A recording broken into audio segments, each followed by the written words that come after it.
tidak diloloskan oleh OJK. Tanggapannya Pak? Kan komisaris itu kan harus melalui seleksi OJK. Nah, Pak Helmi dan Pak Bosman ini itu tidak lolos di OJK-nya. Padahal saya sangat berharap mereka lolos berdua karena punya integritas gitu loh. Itu jadi bukan dibatalkan pelantikannya, tidak diloloskan oleh OJK. Nah, kenapa tidak diloloskan ya hanya ke OJK, tetapi secara pribadi dan sebagai KPK cukup menyesali kedua orang ini tidak lolos. Tuh lihat. Ada apa dengan negeri ini? Orang yang punya integritas tinggi saat mencalonkan sebagai komisaris BJB tapi tidak diloloskan oleh OJK. Bahkan KDM pun sampai kecewa kepada OJK. Kenapa sampai tidak diloloskan? Tuh lihat tuh, jangankan KDM yang kecewa ya, gua aja kecewa banget loh. Sekelas Bosman Mardigu sama Helmi Yahya kagak lolos seleksi OJK yang soal jadi komisaris Bank BJB itu.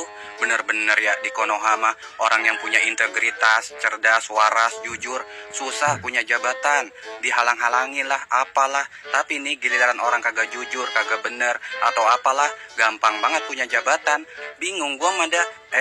Ngomong-ngomong ini, pipi gua ini dekat bibir KDM ini, geser dulu dah. Terus pertanyaannya nih, apakah pengen gitu OJK gitu disogok gitu biar Mardigu sama Helmi Yahya itu lolos seleksi gitu? Nah, terus jangan-jangan juga nih ya Bosman Mardigu sama Helmi Yahya masa kena slik OJK gitu? Mereka pernah gagal bayar gitu, gagal bayar pinjol atau perbankan gitu? Kan nggak mungkin juga, mereka orang punya, orang kaya, terus pengusaha. Masa iya sih mereka berdua tuh pernah gagal bayar gitu soal pinjaman gitu ke bank?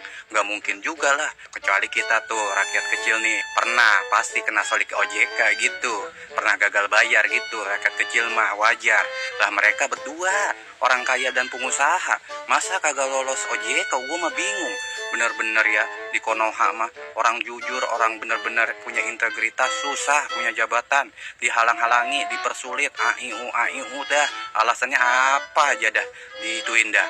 Intinya buat menghambat mereka tuh orang-orang jujur punya jabatan. Tapi sebaliknya orang kagak bener, kagak jujur, cepet banget punya jabatannya. Ada aja yang nawarin jabatan gitu. Bener-bener di Konoha.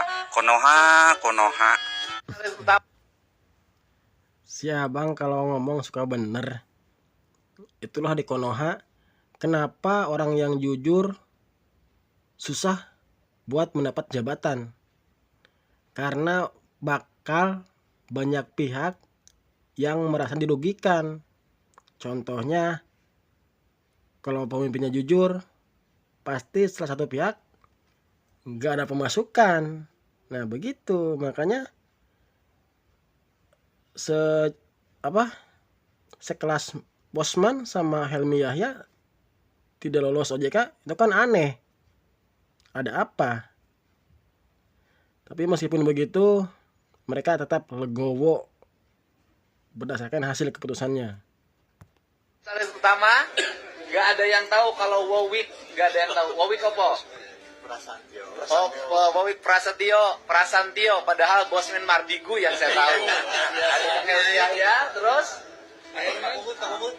ada Pak Herman, ada Pak Tomsi, ya kan? Pokoknya semuanya insya Allah saya bersikap. Ini ada Pak